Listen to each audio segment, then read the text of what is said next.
जय हिंद प्यारे बच्चों।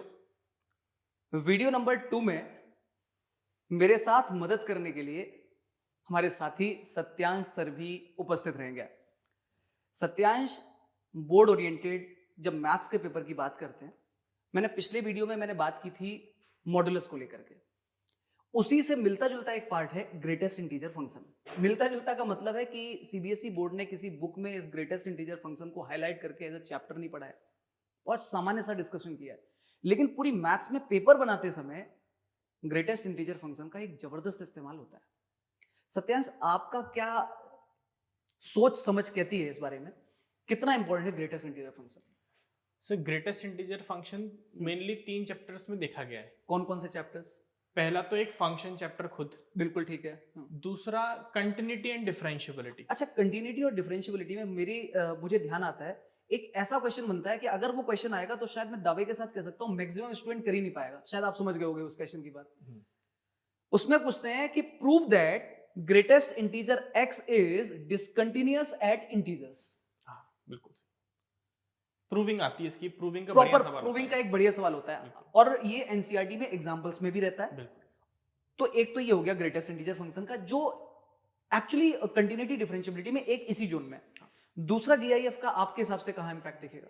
Definite integration. अरे बहुत तगड़ा है यार, बहुत तगड़ा इस्तेमाल है डेफिनाइट इंटीग्रेशन में। तो मुझे लगता है कि अभी 1-2 वर्षों में तो उन्होंने डेफिनाइट में पूछा है क्वेश्चन या नहीं पूछा है, क्या लगता है? अभी नहीं आया, अभी नहीं आया ना? 23 और 24 में नहीं आया है। हाँ अभी तक तो नहीं आया है, लेकिन अब आने की संभावना है, क्योंकि लास्ट ईयर तक ग्रेटेस्ट इंटीजर पेपर में आता ही नहीं था, लेकिन लास्ट ईयर एक सवाल ग्रेटेस्ट इंटीजर का दिखा था। वो कौन सा सवाल दिखाया जरा एक बार सत्यांश लिख के बताइए यार, लास्ट ईयर जो दिखाया क्वेश्चन। लास्ट ईयर मतलब जैसे अगर मैं कंटिन्यूटी की बात करूं तो हाँ। उन्होंने ऐसे पूछ दिया कि ये ग्रेटेस्ट इंटीजर फंक्शन है। हाँ और ऑप्शन दे दिए कि इनमें से कौन से नंबर पर ये डिसकंटिन्यूअस है ओके। या फिर कंटिन्यूअस है, इस प्रकार से पूछ लिया। तो ऑप्शंस दे दिए कि एक 2 है और एक ऑप्शन दे दिया 1.5 है, एक ऑप्शन 1 दे दिया और एक ऑप्शन मान लीजिए 5 दे दिया। ओके। तो हमें पता होता है कि जैसे मान लो उसने कंटिन्यूअस पूछ दिया तो 2, 1 और 5 पर ये डिसकंटिन्यूअस है, तो कंटिन्यूअस कहाँ हो जाएगा? 1.5। थोड़ा उल्टा पूछा। मतलब सीधी सी बात अगर करें तो जो लोग यहाँ पर अभी बच्चे हमारे देख रहे हैं, उनके पॉइंट ऑफ व्यू से मुझे लगता है कि उनको एक बात दिमाग में रख लेनी चाहिए कि ग्रेटेस्ट इंटीजर x के बारे में अगर हम बात करें तो जो कि उसका ग्राफ कह रहा होता है 0, 1, 2, -1, 1, -1, इंटीजर्स पर ये टूटना है साहब। बिल्कुल सर। तो अगर इंटीजर पे टूटना है तो बस इसको दिमाग में रख लो, इतने से काम चल जाएगा यार, पेपर तुम दे आओगे यार। और वो ये है कि भाई इंटीजर्स पर ये टूटेगा तो डिसकंटिन्यूअस हो जाएगा। एक तो ये बात हो गई। मुझे एक और चीज याद आती है यार। जी सर। अगली स्लाइड पे चलते हैं। मुझे क्या याद आता है कि इंटीग्रेशन में ग्रेटेस्ट इंटीजर x dx और 0 से लेकर के 3 तक पूछ लिया जाए, एक सामान्य सा क्वेश्चन बनता है कि भाई इसकी वैल्यू क्या आएगी। जेई पॉइंट ऑफ व्यू से तो हम लोग इसकी शॉर्ट ट्रिक भी निकाल देते हैं। बट अभी शॉर्ट ट्रिक बात अभी नहीं करेंगे क्योंकि लिखना भी पड़ सकता है। प्रॉपर बात करते हैं। क्या लगता है सत्यान, इसी में थोड़ा सा बदलाव और कर दिया जाए तो क्वेश्चन और खतरनाक बनेगा यार?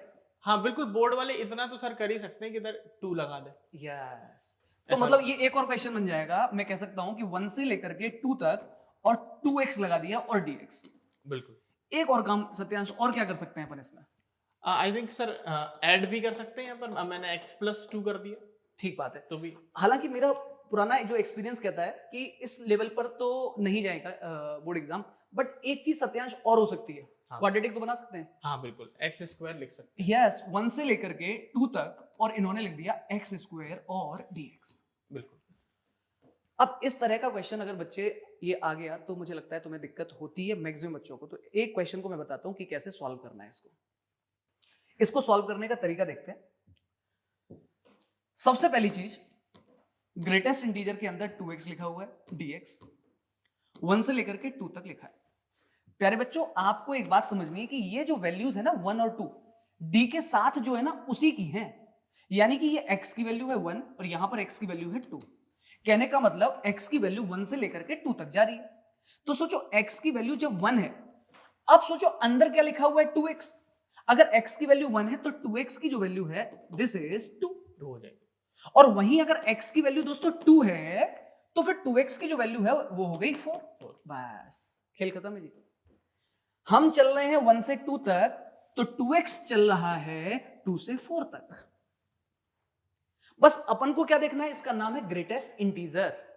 हमें ये देखना है कि ये इंटीजर 2 से लेकर के 4 तक चल रहा है, तो 2 से 4 के बीच में इंटीजर क्या क्या आएंगे, तो बस आपको ये सोचना है कि 2x की जो वैल्यू है एज ए इंटीजर वो 2 हो सकती है, 3 हो सकती है और 4 हो सकती है।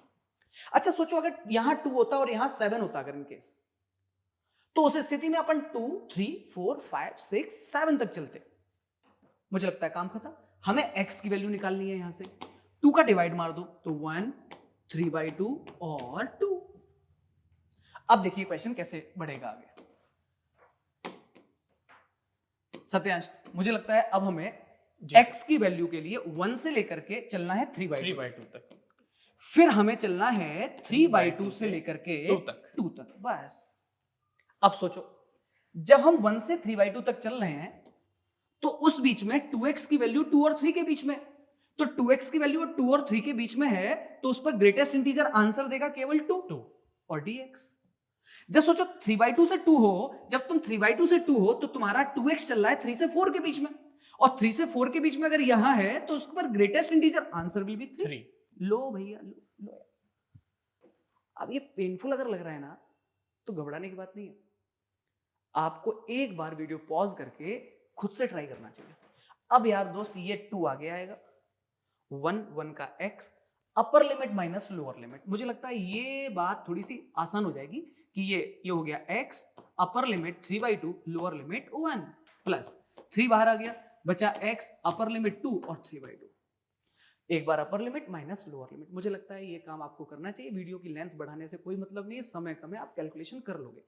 अब इसी चीज में सत्यांश आप मुझे बताएंगे, यस सर, अगर यही क्वेश्चन ग्रेटेस्ट इंटीजर के अंदर x स्क्वायर कर दिया जाए dx और 1 से लेकर के मान लो मैंने बोल दिया लेट्स से 2 तक है जी सर, अब बिल्कुल उसी तरह से क्या आपको लगता है क्या काम हमें करना चाहिए, बताइए प्लीज। सेम पैटर्न पे फॉलो कर लेते हैं। आप इधर आ जाइए। जैसे हाँ इसे सर आपने अभी बताया कि ये हाँ। x की ये लिमिट जो होती है वो x की होती है, तो ये बन गया x इक्वल टू 1 और ये x इक्वल टू 2। बिल्कुल अब हमें पता है ये, तो हम बोलेंगे कि जब x की वैल्यू 1 हो रही है और 2 हो रही है, लेकिन हाँ। हमें ये पता करना है कि x स्क्वायर कैसा हो रहा है। यस, मतलब कुल मिलाकर के अपना फोकस होना चाहिए ग्रेटेस्ट इंटीजर के अंदर लिखी हुई चीज पर। बिल्कुल, तो सत्यांश अब x स्क्वायर, तो x स्क्वायर जो होगा 1 हो जाएगा और कहाँ तक जाएगा, ये 4 तक जाएगा। बिल्कुल ठीक है। तो अब इसमें देखेंगे कि इंटीजर कब कब है। अच्छा। तो हम बोलेंगे कि x स्क्वायर की जो वैल्यू है वो इंटीजर हो जाएगी 1, 2, 3 और 4। बिल्कुल ठीक है, ये हो जाएगी। सामान्य तौर पर मेरा जो एक्सपीरियंस सत्यांश कहता है कि इस स्टेप के बाद ही बच्चों को थोड़ी सी दिक्कत होती है। हाँ,